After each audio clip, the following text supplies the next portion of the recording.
हा गोपिका तलाव आहे. आम्ही आता गोपिका तलावावर हातपाय वगैरे धुतले. गोपिकांचे वस्त्र श्रीकृष्णाने हरण केलेलं हा गोपिका तलाव.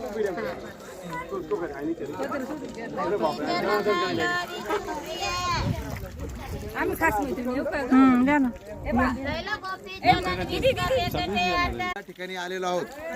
हा जो आहे हा गोपी तलाव आहे. भगवान परमात्मा गोपी त्यांच्या विरहाने वेड्या होऊन इथं भगवान परमात्मा म्हणतात हरिने माझे हरिले चित्त भार वित्त विसरले.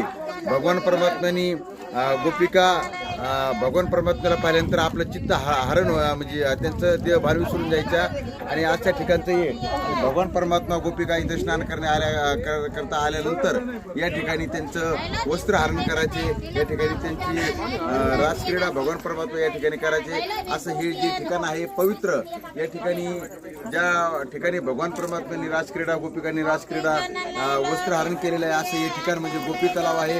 अशा पवित्र भूमीमध्ये आपल्या सर्वांना या ठिकाणी घाटकोपर मुंबईकरांचा या ठिकाणी योग आलेला आहे. हे सगळ्यांचं परम भाग्य आहे. अशी सगळ्यांची यात्रा सुखमय हो, मंगलमय हो अशी माऊली चरणी प्रार्थना.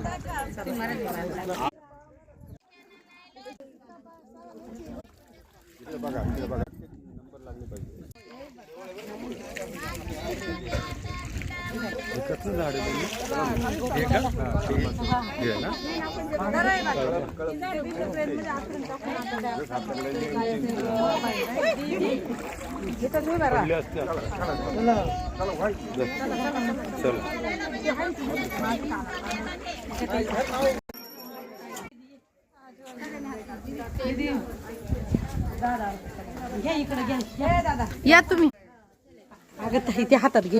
या ना गेले. त्याला अर्थ द्या.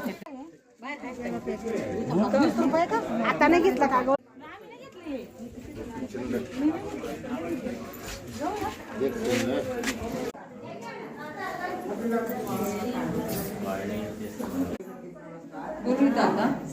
आता गोपी तलावाचं दर्शन घेतलं आम्ही इथं. गोपीनाथजी का गोपीनाथ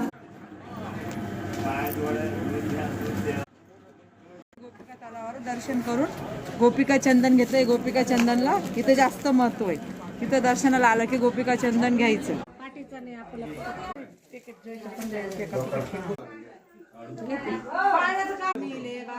पहिल्या दिवशी जन्मिले बाळ कळ सोन्याचा देतोय डाळ कळ सोन्या.